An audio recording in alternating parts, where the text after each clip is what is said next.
One of the things that I have come to believe is that most of us, most of the time, underestimate the power of fear. That we seem to believe that, because we're just so bright and smart and, intelligent and, all of the above, our brilliance.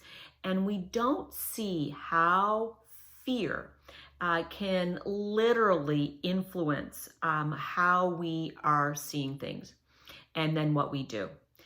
Fear is literally the greatest inefficiency in our organizations and in our lives. And it often works without us even knowing it's there. This is the power of fear. And when does fear come into play? When there is difficulty, when there is conflict, when there is adversity, when there is even just change. Right? That change means something's going to be different. If something's going to be different, then that could possibly be threatening. And so fear says, oh, I've got an idea, right? I know what you can do. And it is fight, flight, freeze. And this is not going to serve what we want to have happen. It's not going to serve our relationships.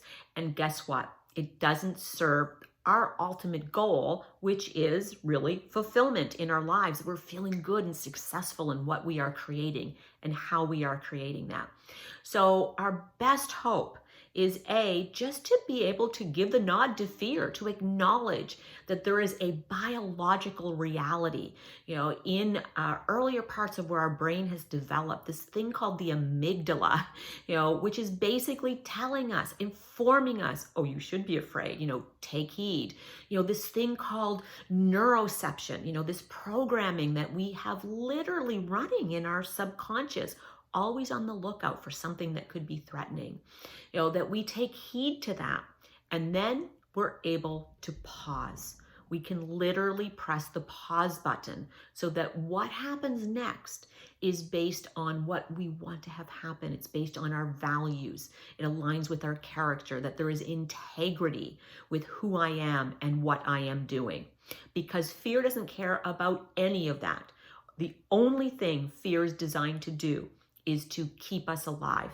And when that is the only metric, then all is lost. Because what about fulfillment?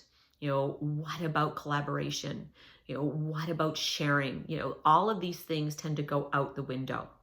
So fear, please do not underestimate it. It is powerful, it is insidious, and it will find a way to influence us unless we get it and respect the power that it has, that we can pause and then have all that rich behavior, that is aligned with our values.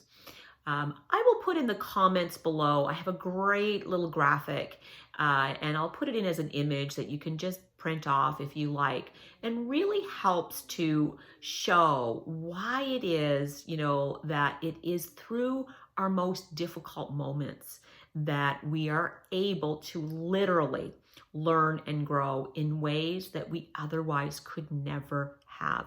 And it concerns fear, it concerns adversity, and it concerns something called conflict tenacity. And that is our own ability to be able to move through the turmoil and the difficulty with a sense of dignity for ourselves and others. And again, having that alignment of behavior with our true values and what we want to create in the world. All right.